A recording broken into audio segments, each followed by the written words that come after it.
Hello, welcome to my definitive review of Poppy Playtime.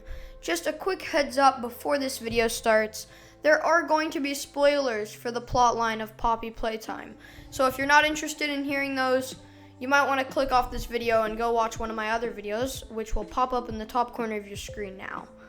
So Poppy Playtime has been getting more and more popular recently. If you watch YouTube, you'll see YouTubers like Think Noodles, DanTDM, Markiplier, and more all playing Poppy Playtime. Now, the basic overview of the game is you go back to an abandoned toy factory, Playtime Co., to look for missing workers. However, it takes a bad turn when you realize there's a crazy animatronic / science experiment gone wrong on the loose in the facility. Now, the actual Poppy doll that the game is named after isn't the focus of the first chapter, which is so far the only chapter of the game.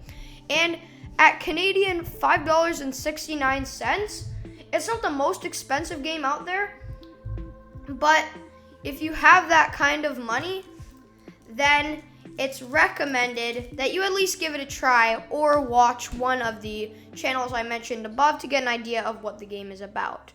So for your Canadian $5.69, you're getting only about 25 minutes of playtime, pun intended, with any extra chapters being released in the form of a DLC for another $5.69 per chapter. So if they release, say, 2 more chapters, that's going to mean you're spending about $15 on this game. So if you think you're going to get addicted and want to play all the chapters they release in the future, this may not be the game for you, as it can just keep sucking into that money in your wallet. So the scariness factor for this game is about a 7.5 out of 10 in my opinion. Now, here's why I say that.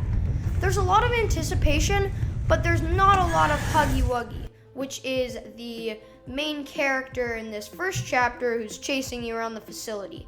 He goes missing near the start of the game, and he's not seen until the climatic finish in the events.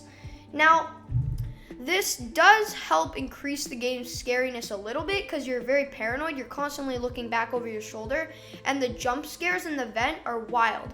However, since he's missing for most of the game, it can make it less scary if you're playing through it for the second or third time.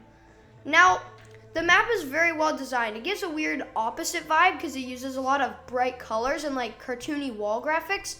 So I would give it an 8 out of 10 for graphics and like the whole map design thing. That's very well done, and it feels strange. It gives off the vibe that this is a toy factory that's kind of gone to rot.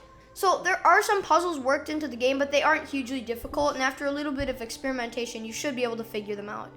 The grab pack mechanic is one of my favorite mechanics. It's super cool that they've worked it into the game, and they use it and they incorporate that with the whole puzzle solving element and use it to unlock doors and stuff. And the bright colors really fit the cartoony toy factory gone to raw vibe. Overall, I'm not super satisfied with the price. I think $5.69 is a little bit too steep for only 25 minutes of playtime approximately, nor with the fact that the future chapters you'll also have to pay for, so not hugely satisfied with that element. However, I am satisfied with the horror aspect. It's quite scary, it's got good jump scares, it keeps you paranoid and looking over your shoulder the whole time thinking you know he's watching you, especially glimpses of stuff like his arm or his hand all over the place makes you think, what? Wait, what was that? The graphics are very good, they stand out, and they kind of make Huggy come to life. Like, literally, that's not a joke. Kind of, not really. And all that to say, if you're willing to pay $5.69 for the game, by all means, you should go ahead. It's definitely one of the scariest games I've seen this year, so you should get ready for quite the thrill ride. If you're unsure, if you're on the fence about whether you want to purchase this game, then I recommend DanTDM's version video of the game, which is quite informative and entertaining. It shows you the basic plot line. And unless you don't want to spoil the storyline, obviously it's going to reveal how the game goes. But yes, if you're on the fence, definitely recommend checking out DanTDM's video of it. Thanks for watching my review of Poppy Playtime. If you want to watch another one of my videos, just click the video that's on screen now.